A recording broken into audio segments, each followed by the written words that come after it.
Hi friends, welcome back to my YouTube channel Soujanya tech and vlogs. నేనైతే నిన్న Sunday స్పెషల్గా chicken dum biryani అయితే చేశాను ఫ్రెండ్స్. ఎవరి హెల్ప్ లేకుండా, అది కూడా ఫస్ట్ టైం అయితే చేశాను.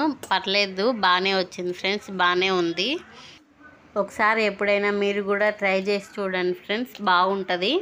ఫస్ట్లో ఎలా ఉండే అంటే ఫస్ట్లో ఉంటుంది కదా, నేను చేసిన వంటలు నేనే తినలేకపోతున్నాను డాడీ, నన్ను మన ఇంటికి తీసుకెళ్ళిపోండి అని అలా ఉండేదన్నమాట ఫస్ట్లో సిచ్యుయేషన్. ఇంక తర్వాత ఏం చేస్తాం, అమ్మాయిలం నేర్చుకోవాలి కదా, ఏం చేస్తాం అమ్మాయిలం అంతకన్నా అని నేర్చుకున్నాను. పర్లేదు, ఇప్పుడు బాగానే వస్తాయిలేండి ఫ్రెండ్స్. ఒకసారి మీరు కూడా ట్రై చేసి చూడండి. అందుకోసం ఫస్ట్ ఇక్కడ నేనే ఉల్లిగడ్డలు అయితే తీసుకుంటున్నాను. ఉల్లిగడ్డలు చాలా ఎక్కువ పడతాయి కాబట్టి ఎక్కువనే తీసుకున్నాను ఫ్రెండ్స్. అప్పటికప్పుడు ఫ్రెష్గా పుదీనా కొత్తిమీర కూడా తెప్పించుకున్నాను. అవి కూడా ఇంకా మొత్తం నీట్గా ఒలుచుకోవాలన్నమాట ఆకుల వరకు. తర్వాత చికెన్ కూడా 1 kg తీసుకొచ్చారండి. చికెన్ కూడా నీట్గా వాష్ చేసి పెట్టుకున్నాను. ఇంతలోపు మా ఇంట్లో బాస్మతి రైస్ ఉంటే అవి కూడా కడిగి నానబెట్టుకున్నాను. తర్వాత ఉల్లిపాయలన్నీ ఇలా అయితే కట్ చేశాను ఫ్రెండ్స్. కట్ చేసిన తర్వాత ఒక కడాయి తీసుకొని అందులో ఆయిల్ అయితే పోసుకున్నాను ఫ్రెండ్స్. ఆయిల్ కొంచెం హీట్ అయినాక మనం ముందుగా కట్ చేసి పెట్టుకున్న ఆనియన్స్ అన్నీ అయితే దాంట్లో వేసాను. ఆనియన్స్ని మనం బాగా రెడ్ కలర్, గోల్డెన్ కలర్ వచ్చే వరకు ఫ్రై చేసుకోవాలి కాబట్టి ఆనియన్స్ అన్నీ వేసేసాను. ఆనియన్స్ అయితే ఫ్రై అయిపోతున్నాయి అన్నమాట ఇక్కడ. ఇంకొక పక్క మనం ముందుగా కడిగి పెట్టుకున్న చికెన్లో ఉప్పు, కారం, పసుపు వేసి బాగా మిక్స్ చేసి పెట్టుకున్నాను ఫ్రెండ్స్.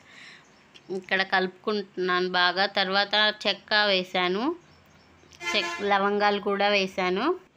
ఇంకా దీనిని మళ్ళీ ఒకసారి బాగా అయితే కలుపుకుంటున్నాను. వీడియో తీయడానికి ఎవరి హెల్ప్ లేదు ఫ్రెండ్స్. ఒక చేత్తో వీడియో తీసుకొని ఇంకొక చేత్తో ఇక్కడ పని చేస్తున్నాను, అందుకే ఇలా ఉంది. దాంట్లో మళ్ళీ కొన్ని పచ్చిమిరపకాయలు కూడా వేసాను. తర్వాత పుదీనా కొత్తిమీర ముందే ఒలిచిపెట్టుకున్నాను కదా ఫ్రెండ్స్, అది కూడా బాగా నీట్గా వాష్ చేసుకొని ఇంకా మొత్తం అయితే కలుపుతున్నాను. కలిపిన తర్వాత దాంట్లో ఒక 2 గిన్నెలు పెరుగు అయితే యాడ్ చేశాను ఫ్రెండ్స్. ఈ పెరుగు వేసిన తర్వాత ఇంకా మళ్ళీ ఒకసారి బాగా కలుపుతున్నాను. మొత్తం ఇట్లా క్రీమీ స్ట్రక్చర్ లాగా వచ్చింది ఫ్రెండ్స్ కలిపితే. తర్వాత ఈలోపు ఆనియన్స్ ఏమో ఇలా అయ్యాయి. ఇంకా ఫైనల్గా ఆనియన్స్ ఫ్రై అయిన తర్వాత ఆనియన్స్ని తీసి ముందుగా మనం కలిపి పెట్టుకున్న దమ్లో అయితే వేసాను. కొన్ని ఫ్రై చేసిన ఆనియన్స్ వేసి మళ్ళీ ఒకసారి బాగా కలిపాను ఫ్రెండ్స్. దాంట్లో మళ్ళీ నేను ఒక 2 టేబుల్ స్పూన్ల ఆయిల్ అయితే వేస్తున్నాను. ఈ దమ్లోనే వేసేసి ఇంకా మొత్తం బాగా మళ్ళీ ఒకసారి కలుపుకుంటున్నాను. ఈలోపు మనం అన్నం వండడానికి అని వాటర్ పెట్టాను. వాటర్లో కొంచెం సాల్ట్ వేసాను. సాల్ట్తో పాటు మన దగ్గర జీలకర్ర ఉంటుంది కదా ఫ్రెండ్స్, అది కూడా కొంచెం వేసాను. కొంచెం ఆయిల్ కూడా వేసాను వాటర్లోనే. వేసిన తర్వాత ఈ దమ్లో ఒకసారి మళ్ళీ నేను చికెన్ బిర్యానీ ఉంటుంది కదా, బిర్యానీ మసాలా ఉంటుంది కదా ఫ్రెండ్స్, ఆ మసాలా అయితే వేసాను, ప్యాకెట్లో బయట కొన్నది. వేసిన తర్వాత మళ్ళీ ఒకసారి మొత్తం కలిపాను. కలిపిన తర్వాత ఈ బియ్యం చూడండి ఇలా నానాయి అన్నమాట ఒక 1/2 అవర్కి. దీంట్లో ఉన్న వాటర్ అన్నీ వంపేసి మనం బాగా కాగిన వాటర్లో అయితే వేసాను. చూడండి ఫ్రెండ్స్, ఇక్కడ వాటర్ అయితే బతుకమ్మ ఆడుతున్నాయి అన్నమాట. అవే ఫ్రెండ్స్ బాగా పొంగుతున్నాయి. దీంట్లో అయితే బియ్యం వేసాను, బాస్మతి రైస్ ముందుగా నానబెట్టుకున్నవి. వేసిన తర్వాత ఇంక మనం దగ్గరే ఉండాలి ఫ్రెండ్స్, అవి ఎక్కువగా ఉడుకుతుందేమో చూసుకుంటూ ఉండాలి. ఇంకా ఒక పక్క మనం అన్నీ మిక్స్ చేసుకున్న దమ్ని అయితే పెట్టాను. గ్యాస్ అయితే ఆన్ చేయలేదు కానీ ఊరిక అలా పెట్టాను దమ్ని. ఇక అన్నం అయితే ఉడుకుతుంది ఫ్రెండ్స్, మనం దగ్గరే ఉండి చూసుకుంటూ ఉండాలి.